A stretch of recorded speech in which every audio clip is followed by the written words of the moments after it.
Good morning and welcome to the February 21st, 2023 meeting of the Steamship Authority. As we get underway, I have an announcement to make. I'd like to inform everybody that Sean Driscoll, the Authority's Communication Director, is making an audio and video recording of today's meeting. Is there anyone else making an audio recording of today's meeting? If so, please identify yourself.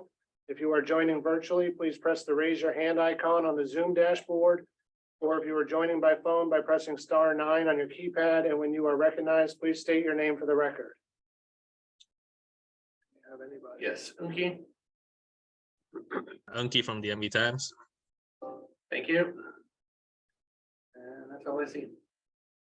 Okay, the first order of business on our agenda is approval of minutes of our January 25th, 2023 meeting. I move the approval. I'll second. We have a motion made and seconded. Any discussion on the minutes? No? Then we'll take a vote. All in favor, please say aye. Aye. Opposed? Those are passed unanimously. Then we have the Port Council's report. Mr. Salido over. Mr. Salido, welcome.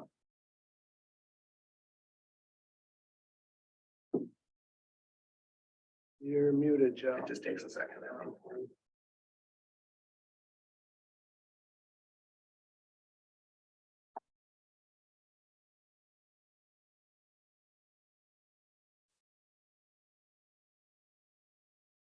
Joe, you're muted. Can you hear us, Mr. Salido?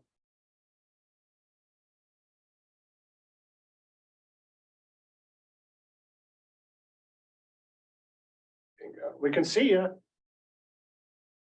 Muted. Cannot hear you still. Thank you.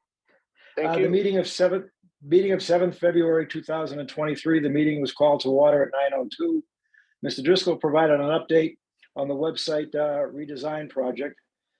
Mr. Codier presented updates on the Woods Hole Terminal site work. Mr. Codier, in response to Mr. Lowell's questions, stated that the waterside phase of the project was done and that the temporary terminal building would be torn down because of the age and the cost of moving it.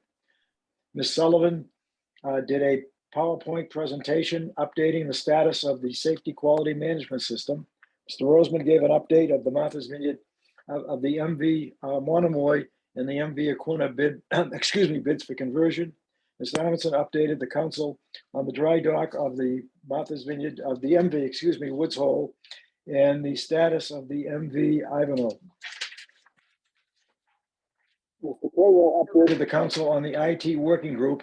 Mr. Roseman presented the 2022 embarkation report and status of the bill in the legislature. Mr. Roseman then presented the December business summary.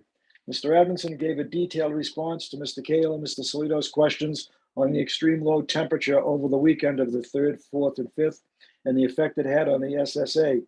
And Mr. Salido, for my part, I praised the terminal manager, Lee Cormier, for his outstanding job in managing the situation due to the cold weather problems. I just happened to be in the area and was there to observe him, and both he and his staff did an exemplary job with the conditions that they had to work with down there. The meeting adjourned at 9:59 a.m. Are there any questions? Questions from the board? I have a question. Mr. Malcolm?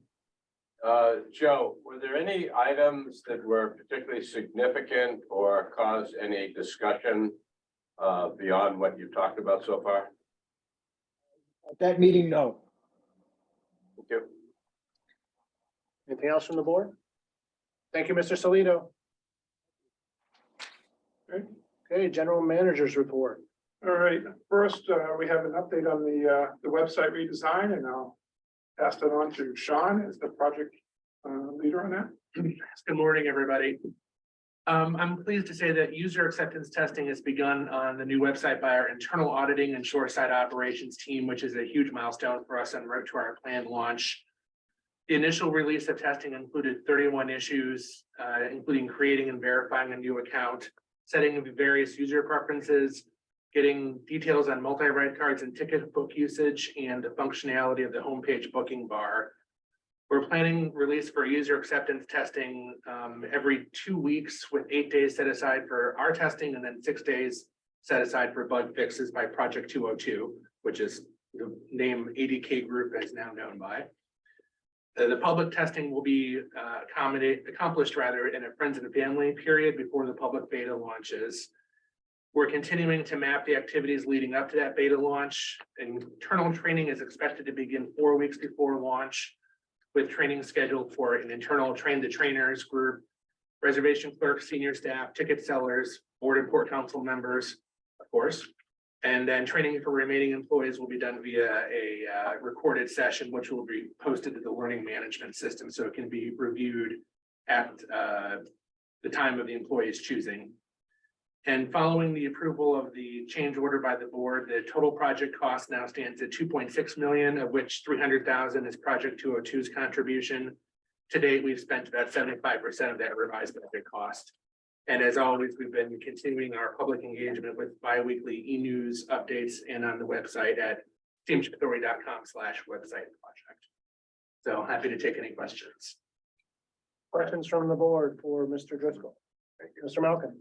Thank you, Sean. The issues that were identified that you discussed at the beginning of your report, will they have been resolved before this goes out to the friends and family group? Yeah, it's a rolling test and revise. So during each 2-week sprint, they'll release a set of functionality for us to test. And then within that 2 weeks is time built in to resolve those issues. So those things weren't what you call bug fixing. Those were just issues that were No, identified that they were bug were fixing. addressed. I mean, they were bug fixes.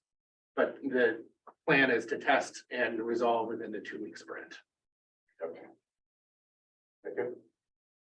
Anything else on this from the board? Hearing none. Thank you, Mr. Driscoll. Thank you. All right, next we have the Woods Hole Terminal site work, and Bill's not with us today, so. Sean, put the presentation up.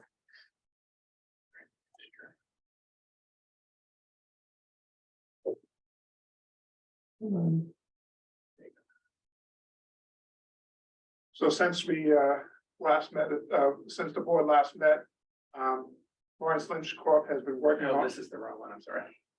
Keep going. Woods Hole, the MV Woods Holding and Dry Dock. is right now. You can talk. I'll be here in a second.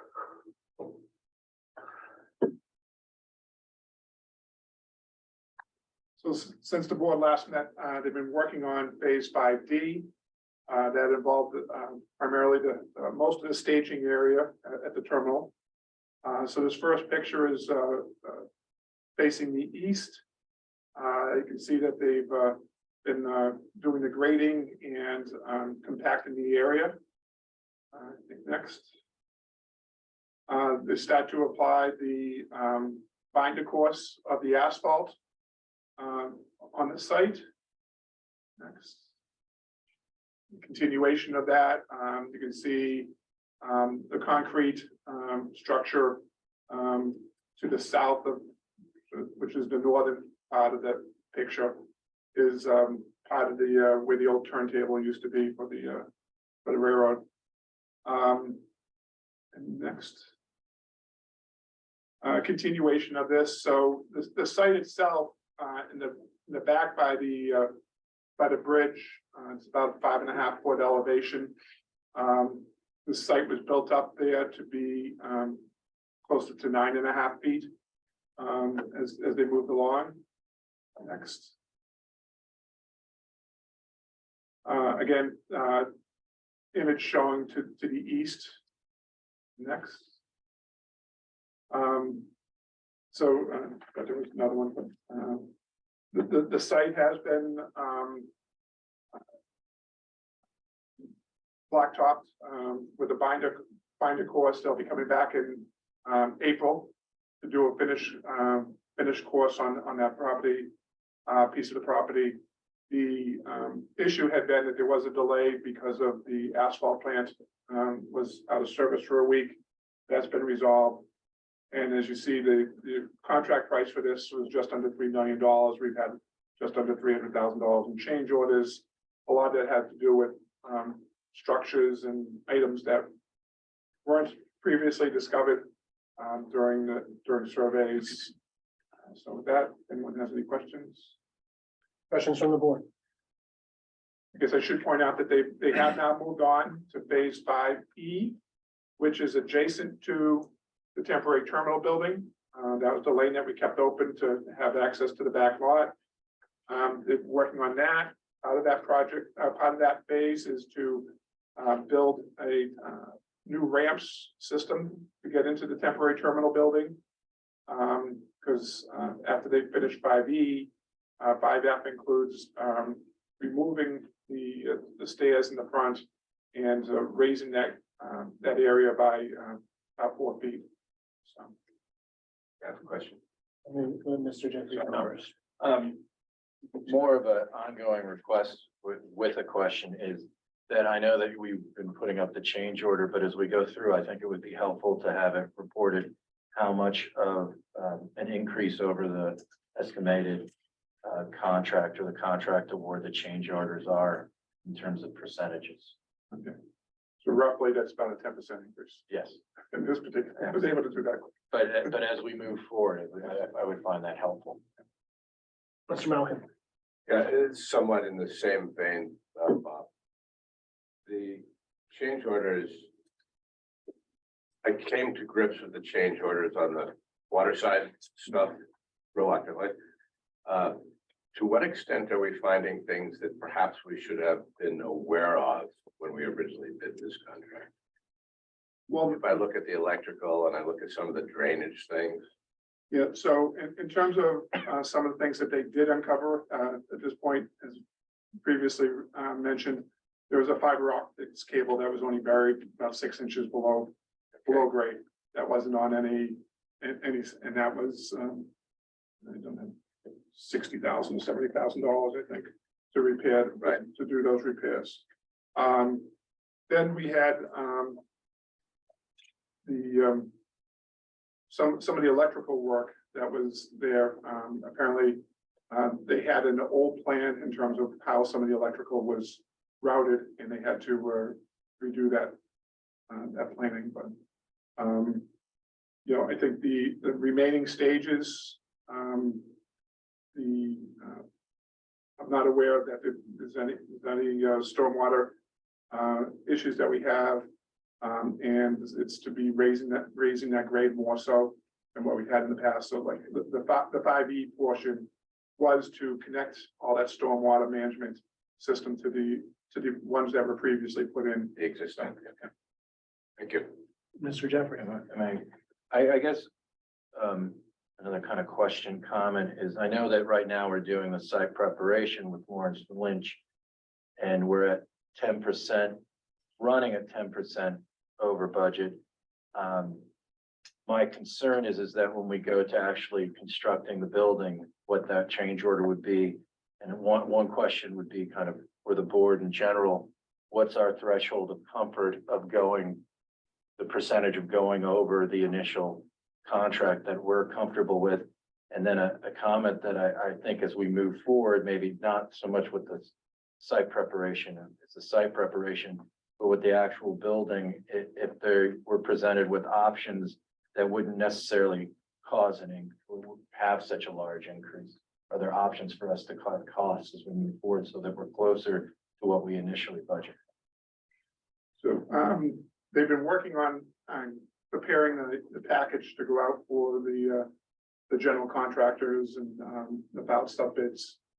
I think once we put that on the street, we'll be coming back with not only for the award of the contract, but also a budget that will include any of the SSA expenses, for instance, the staffing, things like that, but also contingencies in terms of what we need to do for contingencies on this project. So.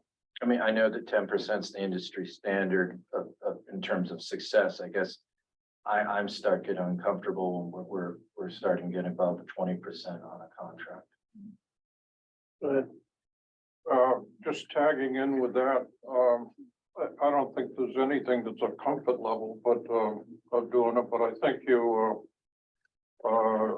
town of Barnstable, for example, all of their projects, they're putting in a 25% contingency level because things are just going haywire, and we all know what's happening down the sunny south here with our ships and things like that. I don't think you can necessarily tie yourself into 10% and feel at all comfortable that you're gonna come in at that. And if sometimes there's no resolve to it. Either you do it or you don't, or you don't get the project done.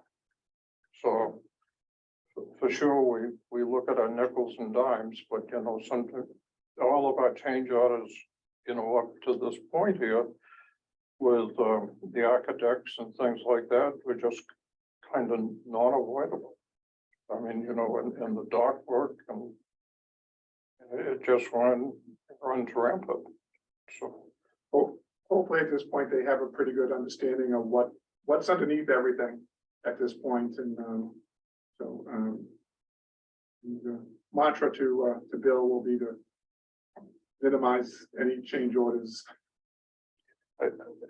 well taken, but the fact of the matter is, you know, that, you know, with the boats and stuff, you were putting a contingency, and I told them even then, I didn't think it was enough, and it wasn't.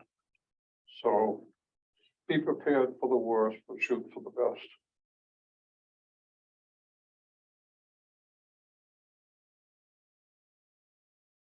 All right. Any other comments? So next, have an update on the MV Woods Hole dry dock. Good morning, everyone. Thanks. So we're finishing up the final phases of the Woods Hole dry dock. She's due to come out of dock and be transiting back this week to Fairhaven to complete the repair side of the Evolution. Next slide, please. So this is, she's all dressed up, painted, all the underwater areas are complete. Superstructure painted. Next. You can see this is, we found a lot of mechanical steel repairs that had to be addressed in the dry dock, as you can see just under the gangway there on the rub rail, and also for the side shelf plating that was renewed. Next. And in the stern area, you can see where the rub rail, and again, the same areas to repairing some mechanical damage. Next. We put a new cathodic protection system in for the long-term preservation of the structural steel. And I think this is going to show in years to come protecting of the steel. Next. Yes. Could you explain that system? Yeah, it's called an impressed cathodic protection system. In the past, you can see the strategy was taking zinc anodes, as you can see, that's on the strut right below that black segment. And what it does is it measures the potential on the hull. And what this is protecting is against electrolysis. So it's measuring in millivolts the differential between the various reference cells on the ship, and it puts out a current to oppose the electrolysis aspect of that, and thus gives an overall better protection of the steel. Yeah, For long-term protection of the asset. I'm not necessarily familiar with the system, but I was, you know, I think it's, you answered the question when it's attached to, you know, some electrical impulses or something. But yeah, it's a counter, it counters electrolysis, Mhm. which is one of our underwater. You have different metals on the bottom of vessels, steel and stainless steel and Yeah. and various other, you know, even shoreside elements.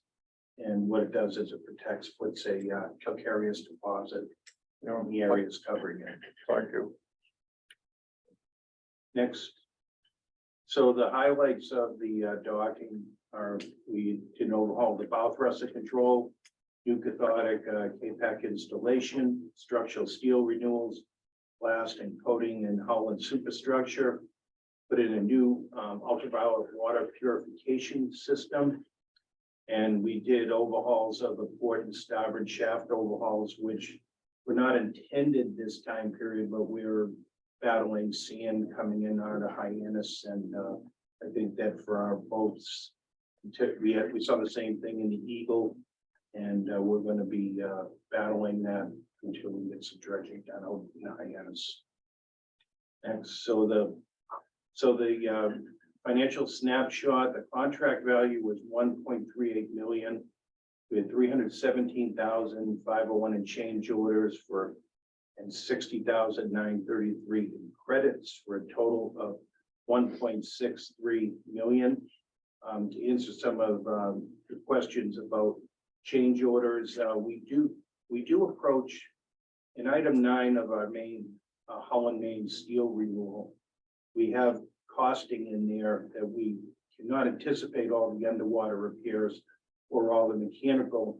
I think that going forward, we did not think that we were going to have as much steel renewal this time, but when we get into the measurement aspect with the US Coast Guard, we're at that point, we're committed to doing the repair.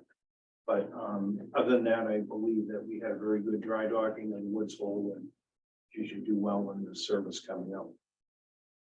Mr. Jones. Yeah, I just want to compliment you, Mark, on the accuracy of your estimates. They're usually pretty close. And, you know, sometimes something comes up that throws it off, but I would say, you know, judging from the past, you're really close. Well, I think that we still have more costing coming in. However, you know, I think we need to have a little bit more. I'd like to get a better handle on the mechanical damage. It's hard to see when we do our surveys because we really have to be in a mobile unit at, you know, in the dry dock up close to take structural steel, you know, measurements and actual mechanical measurements of settings of plates. But I think we'll try to do, I think, a better job on that in the future. Mr. Jeffrey. I guess it's my day to ask for percentages, but and I have no doubt that what Mr. Jones said is correct in terms of your estimates. I just would think find it helpful, and not in particular to this particular dry dock, but overall to know kind of what our mean and median has been over the last 3 years in terms of number of change orders, cost over contract, and percentage over contract for all of our ongoing dry dock work, just so that we can see, you know, are we getting good estimates from the shipyards? Are we calculating our costs well as we move forward approving? I'd rather know that when we approve something that, you know, an 18, knowing when I'm voting that, you know, 18 to 20% cost, you know, change order cost is something that I should plan. So we can go back and prepare that, and also, I think one of the things is, we probably should look at, you know, what's been the driver of those change orders as well. So is there an area that we can improve upon? As Mark pointed out, you get into a dry dock and, you know, all of a sudden you find a plate that you didn't anticipate need to be, Right. you know, it can be expensive, but we should look at all those factors as well. I would think that's helpful, like having to blast out the cement ballast to be able to locate the fire. And for the shell plating, you really can't do accurate underwater UT readings on the shell while it's in the water. It has to be out and properly cleaned so you can take accurate readings. Any other questions? Well, thank you very much. Thank you. Thank you. Okay, so next we have an update on the Safety Quality Management System certification. So as Bridget Sullivan is coming up, to start off during the week of January 23rd, an audit of the SQMS was conducted by Irina, and Bridget's We here. have to switch with her because the camera's not picking her up the way I have it set. Thank you. Sorry. Mark got off cheap, but I'm making Bridget go on camera. Good morning. Morning.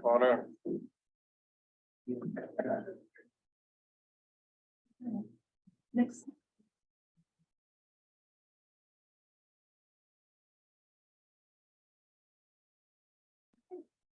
For the past few years, the authority has been in the process of developing and implementing a safety quality management system with the goal of having its safety system certified by RENA, an Italian naval register. RENA provides quality assurance and certification for safety quality management systems, SQMS. RENA Services has begun the initial certification of the authority's SQMS system, and that's the update I'll be providing today. Next slide, please. In accordance with the International Safety Management Code, RENA has reviewed the authority's SQMS manuals. RENA has completed the interim document of compliance review for both vessels and shoreside operations, ensuring that our policies and procedures meet the international safety standard. RENA has reviewed the shipboard and vessel operations separately from one another. As per this slide, step 1 for vessel operations has begun with 5 vessels successfully receiving safety management certifications. Next slide. With regards to shoreside operations, RENA has completed its review of our SQMS policies and procedures. Phase 1 document review also completed successfully. And similar to the vessel operations review, the review was entirely based on shoreside written procedures. Phase 1 did not include an interim certificate. Next slide, we'll discuss vessel operations. With regards to vessel operations, RENA has reviewed the written vessel operations policies and procedures to which they found meeting the international safety standard requirements. Additionally, their review included the 5 vessels currently in operation and confirmed that they too are meeting the international safety standards. Next slide, please. That review resulted in RENA issuing the authority 6 certifications with relations to vessel operations, document of compliance related to our written policies and procedures, and 6 safety management certificates. 5 safety management certificates for the vessels currently in operations, which leads us to the authority's next steps. With regards to next steps for certifying our shoreside vessel operations as an international safety organization, this will include a review of the execution of our policies and procedures at our administration offices, terminals, maintenance facilities, and our vessel repair facility. This review will commence in late April. With regards to next steps for certifying our vessel operations as having a recognized safety management system within the next 6 months, the vessels that reviewed their safety that were currently reviewed will have a shipboard review of the execution of the safety management certificate. All other vessels that were not part of this interim review will be reviewed when they return to service. Any questions? Questions from the board? Mr. Malcolm? All right, thank you very much for that. I've got 2 questions. And the first one you sort of alluded to. I'm a big fan of training. But I'm also a big fan of seeing that training actually is used in practice. So when you say a vessel is certified or is in compliance or has a certificate, does that mean all of the individuals who serve on those vessels are trained? That's point 1. Question 1. So in regards to emergency response training or training for our policies and procedures in general? Policies and procedures. So we do have the learning management system to which all of our employees in a whole Right. Have complete access to all of our management SQMS policies, All right. to which we are verifying that they complete a review of those documentations, to which we are internally verifying their knowledge and that the training is effective. So essentially with the interim, what happened initially was a review of the written policies and procedures. In the next stage, in 6 months from now, well, 5, we will be ensuring that they understand what those policies and procedures are doing. So in that interim, in that time between, myself and with the support of our marine operations, we'll be going out there to ensure that they're prepared and that they fully are trained and understand what this safety management system is, as it is relatively new. It's not completely new. It started years ago, but we are ensuring that they are trained for it. Okay, thank you. My second question is something that I raised before about this issue. Because I do believe in training, but I also believe in it, the training being practiced. So it's one thing to say that people know what they're supposed to do. How do we determine that they're actually doing what they're supposed to do? So that for the vessels, it's a little bit easier to explain because they are actually required on a weekly basis to train for their emergency procedures. So whether it be firefighting, life, man overboard, things of that nature. Right. They do that on a weekly basis. Internally, not internally, shoreside, everything that they're doing right now is what they've always been doing. And so what the SQMS is it's written what they've been doing. So in a sense, they are proactively doing it already. And now we're going to confirm that all the practices that they've done in the past, I don't know, I feel like I'm word vomit right now. You're doing fine, keep going. Yeah. Keep going. So essentially, they know what they're doing, they've been doing it, now we have it written down. And now we go in on an annual basis, part of the safety management system is to actually audit them on an annual basis to ensure that they're meeting those guidelines. So we do have that information, we do have that prepared to be done. With the support of our safety management system LLC team, who actually assisted in developing our manuals at this stage. And so, to your point, it's also being tracked in the learning management system at this time. Thank you. So it's gonna be an ongoing process, and in terms of it, and as Bridget pointed out, as part of your packet, you get the monthly drill log of, Right. what the crews on board the vessels are trained for. And it's gonna be an ongoing thing as well with the shoreside people in terms of, for instance, our bus operations, in terms of the safety checks that they have to be doing at the beginning of their shift and things like that. So one thing that Bridget didn't point out was that we started to do safety fairs as part of this, in which we're bringing in vessel crews, terminal crews, office staff, and doing multiple day training sessions to get them. And as part of that, also will be that make sure that they're getting up to date on their LMS training as well. Thank you. Mr. Jeffrey. I guess kind of two questions. The first kind of follows Mr. Maligan's is, how are we making this part of the steamship authority culture? I know that part of you is saying like with the shoreside operations, what they're always doing, but are we, I know that you're talking about the kind of annual compliance checking, but are we making this part of onboarding? Are we making this part of a performance plan, performance rating structure in terms of accountability and adopting this as part of the culture? And then my second question is a little bit more technical, is just how often, or are we often, do we have to renew and have a new audit by RENA, and what type of intervals, or is this just a one-time certification? So I'll answer the first part of those, and then Bridget can answer the last. In terms of the onboarding, in the past, it used to be we would hire a vessel employee. If we happen to have a uniform their size, they were given that, and then they were told when to report. We've changed that. We've been the last 3-4 years now. We've been doing where employee orientations. It's a week-long class where we go through. Fleet operations has developed a plan in which they go through. They explain all the each of the vessels, give them an orientation of that.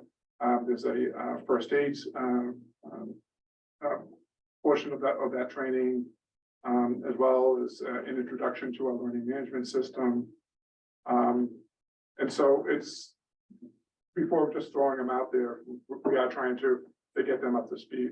I think the entire, the culture in terms of the safety and safe operations, I think as Bridget was pointing out, a lot of this is things that they have done is now documented. And as we go along, if there needs to be revisions to that documentations in terms of a better practice and things like that, those will be part of the steps. But in terms of how long the certificates are, I lost that piece. No worries. The initial interim certificate is good for 6 months. And so that's fairly common when you're first starting your safety management, getting certified with your safety management system. And then in 6 months, they come back and they re-audit to make sure that you are doing what your written document is saying that you're supposed to be doing. And then I do believe that's valid for 5 years. Yes. Now, do they keep a log, daily log of what they've done and, you know, throughout the day, you know, to verify that they're following procedures? So interestingly enough, it's a log in many forms, essentially. So for example, vessel operations, they have their checklists. They have a number of checklists that are referenced in the BOM, the vessel operations manual, that they're actually checking off. That checklist might have like 10 to 20 different items that they're verifying that, okay, yes, I'm supposed to do this, I'm supposed to do this, make this announcement, so on and so forth. And then in the bridge log, they actually record it as when they've completed the checklist. So there's a lot of systems like that in place right now where we are using supplemental guidance to ensure that they're going step by step, and then it's ultimately being recorded. Thank you. So there's elements of it, for instance, is what we call the FO3 form, in which it's it used to be a manual form that we had for any accident claims and things like that. So now we've gotten that onto a platform where we can then take that and sort it and make sure that, you know, here's some areas that we need to be, you know, cognizant of, you know, slip, trips and falls, you know, that type of thing. Oh, okay, so this is the second time that we've had someone report that they tripped over or, you know, stair trip or some things like that. We can make sure that we follow up on those type of things. One more. Thank you for this. If they're doing what they've always been doing, and this is what we're reinforcing, how do we build this into the onboarding or training of new hires? So it is part of the onboarding. It's actually part of our written procedures that we should be introducing them to our safety management system as part of onboarding. And just to reflect, or just to touch base back on, they've always been doing this. Part of what Bob just mentioned with the FO3, it's an event report law, it's an event report. It also provides them the opportunity for improvement to report to us how to better our practices and procedures. So though we may have always been doing it in one fashion or another, we still have the opportunity to develop that further and do a better practice. Because that's always seemed to have been a scramble, particularly with the seasonal people that come in for the summer, getting them trained up in what they need to be doing. Well, that's part of the safety fair. So the safety fair will commence before the season starts in the first 2 weeks of April, actually. Beyond safety, it's just the whole, here's your job, here's what you're doing, it's training stuff. So that's good. Thank you. So I before Bridget steps away, I did just want, this is a major initiative of the authority for the past few years. And the fact that we've gotten to this stage and we've gotten those interim certificates is great news.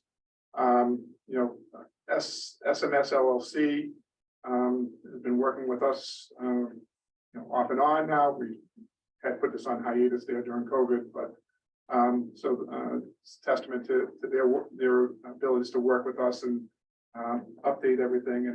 And I will point out that Bridget was thrown into the feet into the fire on this one because she was only on board for 5 or 6 weeks before the audit started. So compliment her on getting to speed. So. Thank you.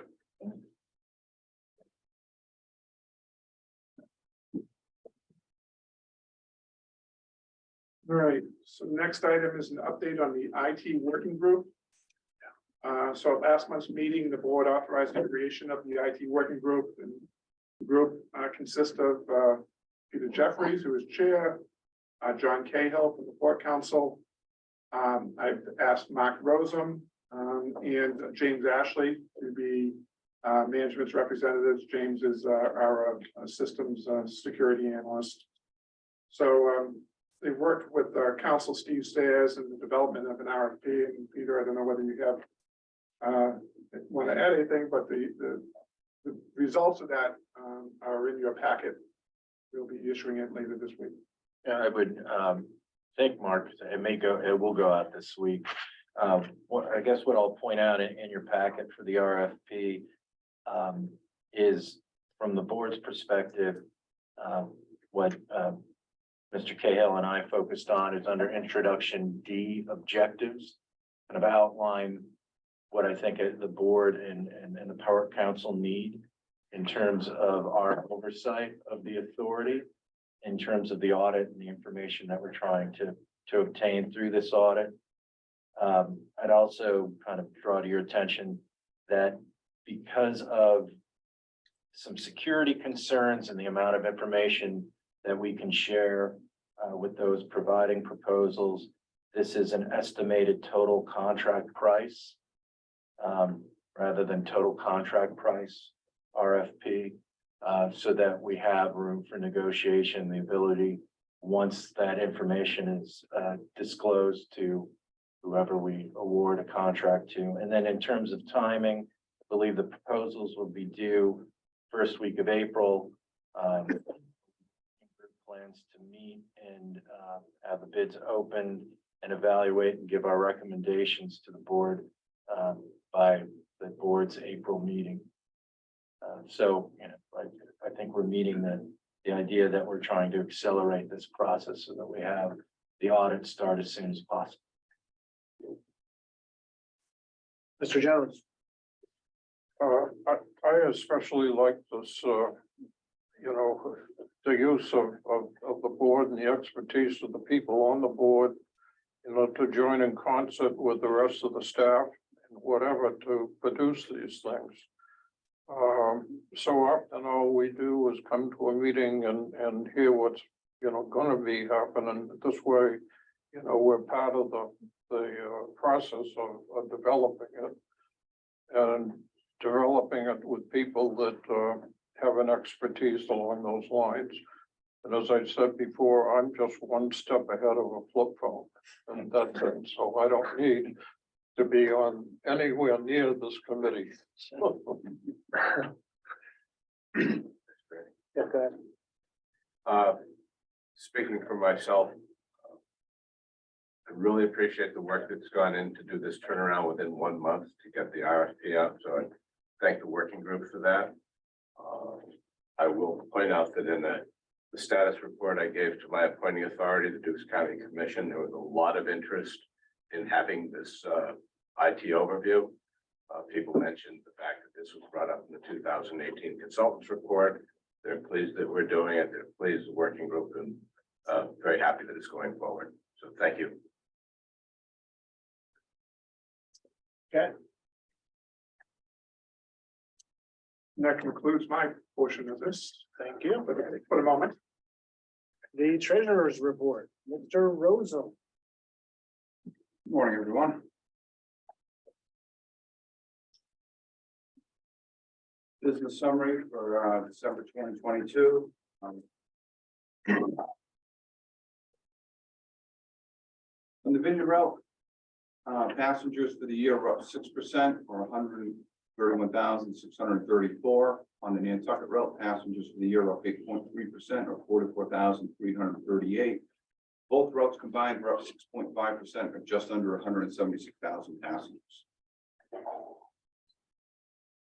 The graph detailing the passengers carried by month. Okay, for the vehicles under 20 feet, on the Vineyard Route, for the year, we're down 1.9% at just over 10,000 passengers. Majority of that is the standard fares were down while the excursion fare vehicles were up. On the Nantucket Route, it was down 3.1% at 2,800 vehicles. And again, the excursion fares were up and standard fares were down. Both routes combined for the year were down 2.1% or 12,839 vehicles. Monthly comparison. Freight trucks for the month of December were down 2.3%, both routes combined. Year to date, we're up 4.1%, or 3778. The Vineyard Route was up 4.8%, and the Nantucket Route was up 3.1%.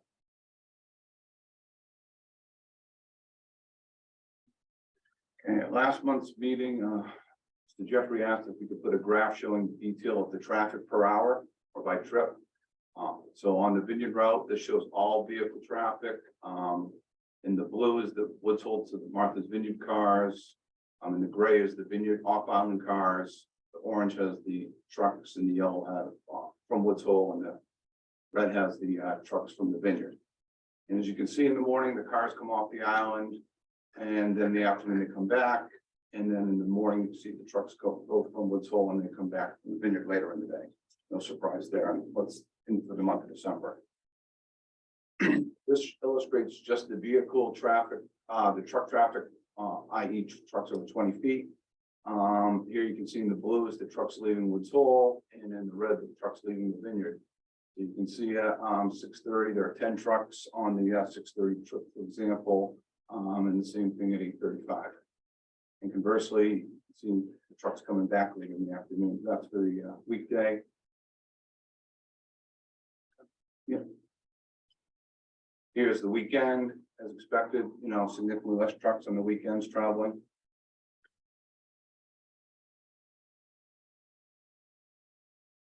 And cars parked, for the month of December, we're up 8.7%. Year for both routes combined, year to date, we're up 5.9% or 9,276 vehicles. Both routes were pretty close on the percentage increases. And again, here's the comparison by month. Okay, for the month of December on the Vineyard route, we have no trips for canceled for mechanical purpose, 68 for weather, and 6 for traffic. On the Nantucket route, we had 0 for mechanical, 75 for weather, and 0 for traffic. Year-to-date totals for both routes combined are 133 trips for canceled for mechanical, 463 for weather, and 172 for traffic purposes. Financial snapshot, and these are unaudited results. We're waiting to receive one of our actual reports for OPEB. We haven't gotten that back yet, and we're still waiting approval on our pension actual report from RSM. Make sure they agree with all the assumptions that are in there. So that being said, operating revenue for the month of December, we're just under 7,100,000, which was higher than budget by 1,353,000. Operating expenses of 9,877,000 was lower than budget by 810,000. Putting this all together for the month, we had a net loss of 2.6 million, which was lower than budget by 2.3 million. And keep in mind that the budget for the months of October, November, and December were based on 2020 traffic, not 2021 traffic. So that's why you're seeing some fluctuations. Year to date, operating revenue was higher than budget by 7.4 million. Operating expenses were higher than budget by 620,000, and net operating income of 16,301,000 was higher than budget by 7,167,000. We'll go over some of the driving forces on that. Operating revenue for the month of December was up 23.6% or 1,353,000. Year-to-date operating revenue is up 6% or 7,470,000. For the months of October, November, and December, our operating revenue was up 3.8 million, or about half of that total year revenue was in that fourth quarter. To put in perspective, where we saw some of the jump in the revenue. Yep. Here's a breakdown of the revenue categories. Operating expenses for the month were down just under 810,000 or 7.6%. General expense was down 1,756,000. We had to make an adjustment in accordance with GASB 67 and 68 for our pension assumptions of $2.1 million, which was decreasing the expenses. And to put this in perspective, 2 years ago, we had to make an adjustment that increased our expenses by 2 million. It's really based on the actual performance and the actuarial assumptions. So year to date, operating expenses are up $619,000 or 0.5%. Fuel was up $1.3 million this year, even with the hedges in place. Put it in perspective, we budgeted $2.37 a gallon. It came in at $2.80 a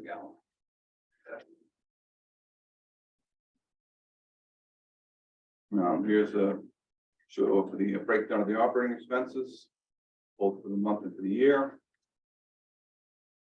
Passengers carried in January, we're up 24%, or just under 24,000 passengers. Vehicles on the Vineyard route were up 12.1%, and on the Nantucket route we're up 10.1%. And to put this in perspective, in January of 2022 on the Vineyard route, we had 34 trips canceled for weather. And on the Nantucket route, we had 14. This year, we had 0 weather cancellations on the Vineyard Route and 2 on the Nantucket route, so that's the driver of the discrepancy. in the count. And with that, I'd be happy to answer any questions anyone has. Questions from the board? Quick question, what is the next round of strike prices and stuff with the fuel coming out? I just we've done the first quarter's already filled. And we're significantly lower than we were last year. I don't have that number off the top of my head. And we started already going into the second quarter. But if I locked in the price of what we had now, we'd be seeing a decrease in the budget roughly about $2 million compared to where we were last year. But some of it is the premium is so high on the backdated contracts. So we generally hedge 12 to 18 months and we're sticking with it. Now, do they try to make that up in the next round? No, it's whatever the market's dictating, the fuel prices, we've Okay. been, in proportion, been hedging when it's around the $76, $77 per barrel area. We're not, trying to time the market, but we're sticking to, good buying opportunities within that 12 to 18 month window. Both on the price and also what we're paying for the option to buy it.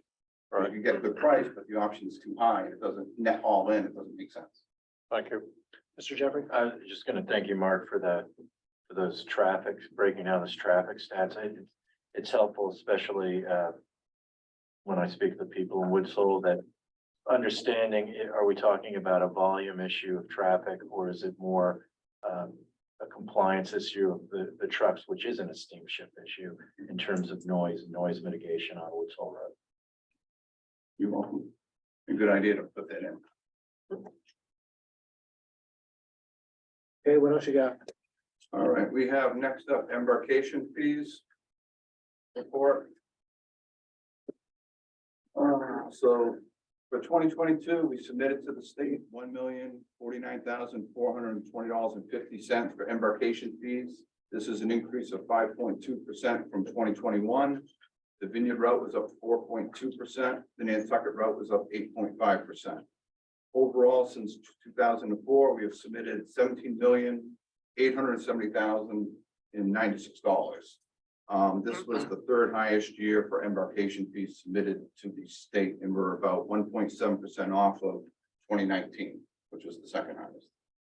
To put it in perspective, we're getting back to normal, and our passenger numbers reflect that as well. Thank you. Mark, do we know where politically this effort to increase the embarkation fee is? What I understand, both towns in the Vineyard and Falmouth, selectmen opted to increase to $1.50. And that's a legislative type of issue, but I also apprised the town of this effort if they wanted to join it. Yeah, so you're correct. Tisbury and Oak Bluffs had sent a letter to their delegation to increase from 50 cents to $1.50. What was actually filed was a increase to $2 for the embarkation fee for the Vineyard route. For the Nantucket route, there was a bill filed to increase the embarkation fee from Hyannis by 25 cents. And that 25 cents was then earmarked to go to the Hyannis Fire District. So we have reached out to explain the particulars in terms of our operations, in terms of it's a pass-through for our standpoint, but it's going to make things simpler for customers as well as ourselves to have that be the same on both sides of a route. So whether Nantucket needs to be changed to 75 cents or if they just go to a universal $2. So that was earmarked for the Hyannis Fire District specifically? Yes. That's interesting. Well, the Hyannis Fire District is separate from the town of Barnstable, as you know, so I'm very familiar with it. they apparently don't receive any of the benefit from the monies that are collected from the embarkation fee currently. I guess their 25% goes to Gavin. Of course. That's surprising. What? I don't want to increase anything. Huh? What are you looking at me for? From Neil Tuck. We don't want to increase anything. One more thing. I know. Go ahead. All right, so in the packet, there's a statement of work. Apologize about the lateness, something we've been working on. It was kind of on hold while we're looking at the overall IT analysis working group. But we're seeking approval to execute the statement of work with Integrado in the amount of $300,000 for the migration of the accounting system and supporting applications to the clouds. We've been working with Integrado and our supporting vendors for the last 6 months. Kind of a microcosm of what the IT work group was analyzing, thank you, our current systems, talking with our users, what are they using, what do they need, what do they don't need, what are we missing, and putting this in a package. So we're projecting this project to be complete by the year end. We're going to take the on-site accounting system and supporting applications, move it to the cloud. The best analogy would be having like Excel 2018 to Office 365. Project will be able to clone the system, migrate the data over on-site from the cloud version. Then we'll move it to the test it, and then we'll move it to the cloud. In this proposal, we've allocated about 8% of all the hours to training. So that's something where we get a project, we want to make sure that we're using it correctly. We're going to have enhanced security features, functionality, and we potentially, and we will, have less upfront capital costs later on for replacing servers because they'll be hosted in the cloud. We have an issue like we had a couple of years ago. This will be in the cloud where we can keep going on this platform because it's a software offsite. We already have the Azure tenant, which for Microsoft purposes, that's hosted in the cloud with the Office 365 that we've already migrated to. We'll be using SharePoint, OneDrive, and other features that will better integrate automatic updates. Integrado was formerly CBIZ, and they were the original consultant that we used to integrate the system back in 2018 to on-site. They're currently doing our support and our training as well. So I'm looking for approval to this project going, because our goal is we want to have it all within one fiscal year. We don't want the project to carry over to another fiscal year. It just makes auditing and accounting things much easier. Is there a motion from the board? I'll second. Motion's made and seconded. Any further discussion? All in favor? Aye. Aye. Opposed? Unanimous. Thank you. Where's the cloud located? Up there. Everywhere. My head, it follows me around. It's all around. Thank you. Thank you. Okay, procurement.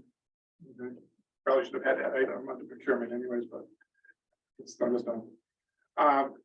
First item we had was going to be a request for authorization to award contract 19-2022 for the dry docking conversions of the Aquina Monomoy and Barnstable, but at this point, we're requesting to defer that item.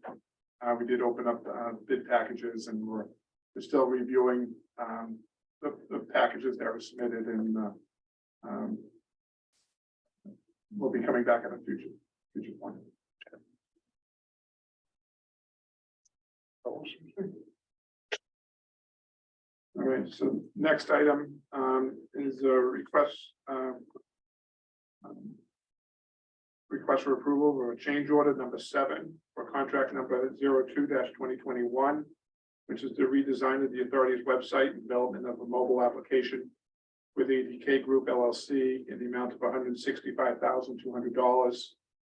So, as you're aware, January meeting, the board voted to authorize the creation of an IT working group to prepare a request for proposals to have a consultant come in and look at our IT program. And at the time, I had mentioned that we were going to, apply the brakes somewhat to the website development till we have a better understanding what was going on. But at this point, we're looking at it, and as the ADK group had illustrated during the meeting, that they've been taking into a lot of the elements of the project that they saw as potential issues down the road. So looking at this, we have some small windows to be able to implement a rollout of the website, either later this spring, or it wouldn't be until later in the fall. At this point, we were looking at a delay until the springtime. And as part of that, there is a continued cost for the developers to be assigned to this project. So we'll have some further testing and refinement of the online during that time period as well. So we're asking the members to authorize the general manager to execute change order number 7, the contract 02-2021, redesign of the authority's website development of the mobile application with ADK Group LLC in the amount of $165,200. Next question. Go ahead. Thank you. And how big of a term is that for? That's for a period 7 of weeks, 5 weeks, of 5 to 6 weeks, yeah. 5 to 6, 7 weeks, 7 weeks, 7 weeks. How many was that? 7. Okay. Are you sure? Try it again. I'm sure. Okay, do we have a motion from the board? I have a question. Oh, go ahead, sorry. Thank you. Bob and or Sean. In the discussions we've had with ADK, and you've heard me say this a bunch of times, my concern about the website is the accuracy of information that we feed into it. I would hate to go to our traveling public with a better looking website that has inaccurate information. And the discussion that we had was there are business processes behind the website that will feed the information to the website. Do we have someone or a group working on a plan to make sure that we have the decision trees and the processes right? So the information that gets developed from shoreside or marine side or on the boats or on the ground gets communicated and gets the right stuff to the website and then to the traveling public. And if we don't have that yet, can we have someone look at and be charged with working on that? So we do feed good information to the site while we're waiting for this period. So I think part of that is going to be what the consultants from the IT consulting project come out. There's a number of applications that I'll feed into what we currently have and what we'll be having in the future. So whether it's a connection to our reservation system or whether it's connections to our trip alerts and travel alerts and things like that. So those are all elements that we fully expect that the consultants will be looking at and making recommendations in terms of how to improve that. Not to say that we're not looking at how we can best in the interim make sure that we're improving the process in terms of the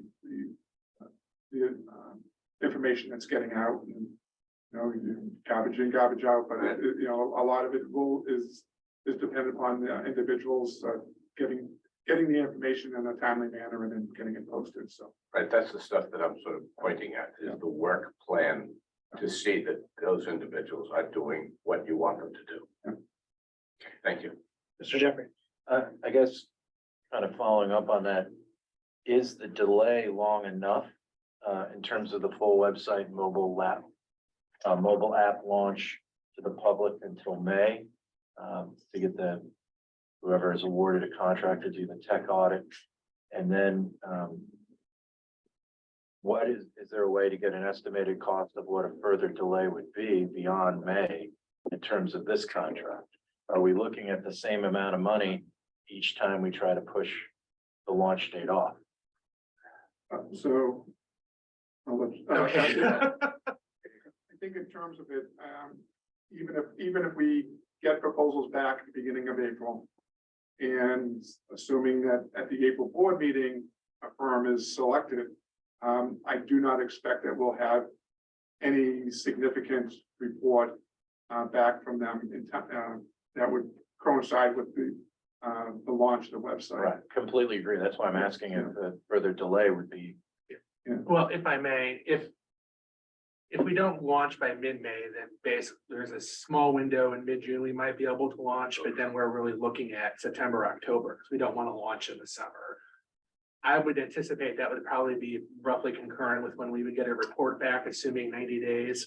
That's not based on any assumption other than just the back of the envelope. And then if we want to then delay launch the website until after we implement that, now we're looking at a problem for the 2024 openings. The way the website is architected is that if there's a change in the technology that's underpinning things like the alert system or any of these other systems that we're using, it's going to be really easy to swap that out in the back end because of the way everything is structured. A lot of the problems we're having are resolved by the new website.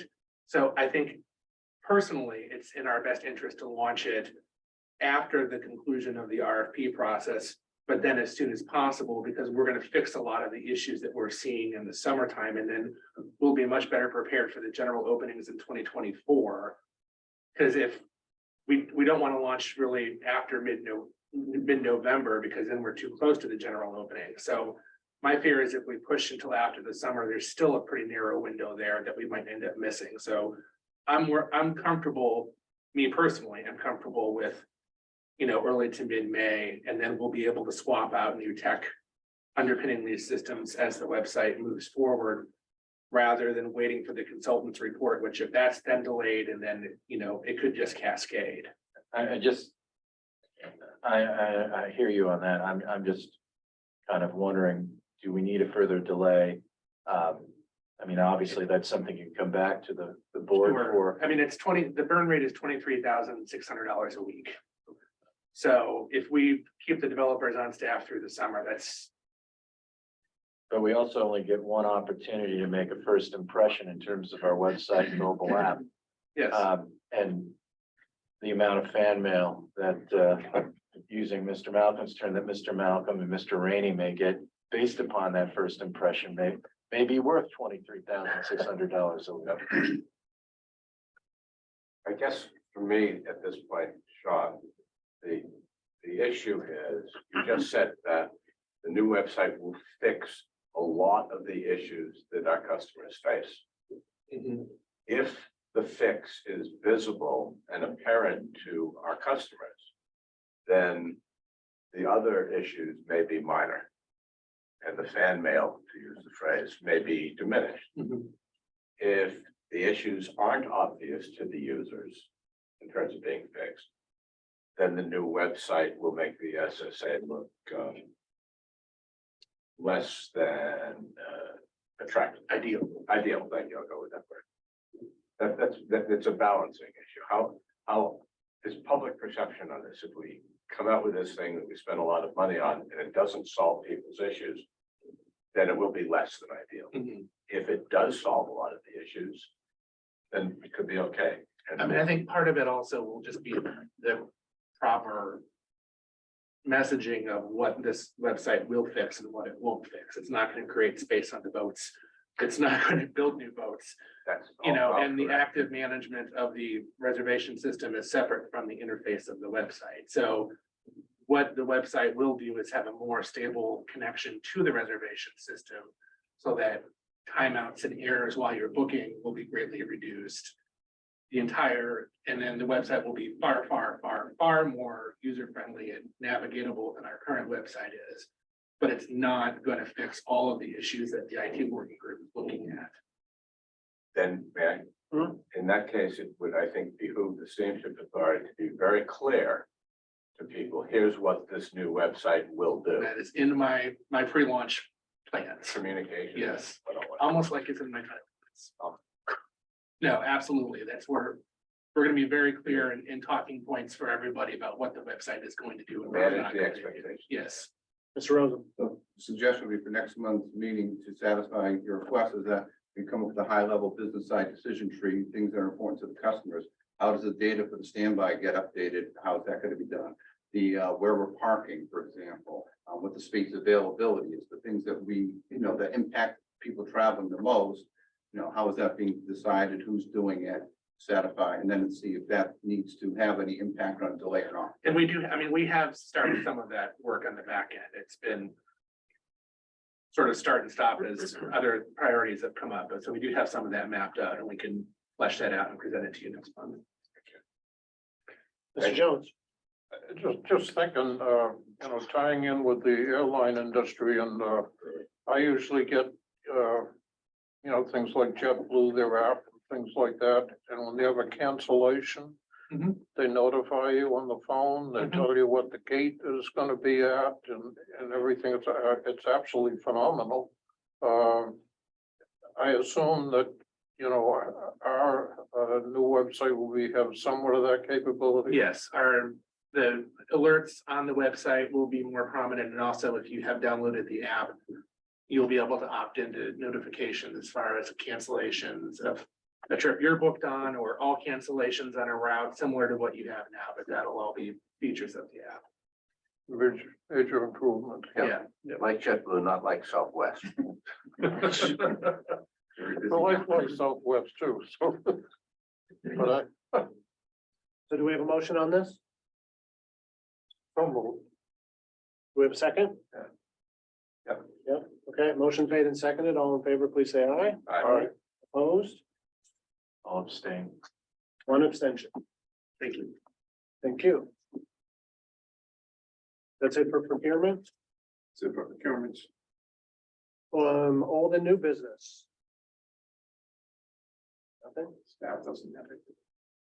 I don't have anything not reasonably anticipated. Is there public comment? If anyone has public comment, you can raise your hand. Lisa? No. Lisa, is that a yes or a no? That's a yes. All right, I'm just gonna bring Lisa. I'm thinking that's a yes. Louisa? Howdy, just a quick checkup on the Chief Operating Officer position. Are we expecting an announcement soon? Yeah, we're still working on some negotiations in that regard, so All righty, stay tuned. I will. That's all I see. Okay, not seeing any other public comment, then I would like to entertain a motion to go into executive session to discuss and approve the minutes of the authority's meetings in executive session on November 28th, 2022 and January 25th, 2023, and to review the authority's strategies with respect to its development of security personnel or devices, a real estate matter, and its collective bargaining negotiations, because a public discussion of these matters may have a detrimental effect on the authority's negotiating and bargaining positions.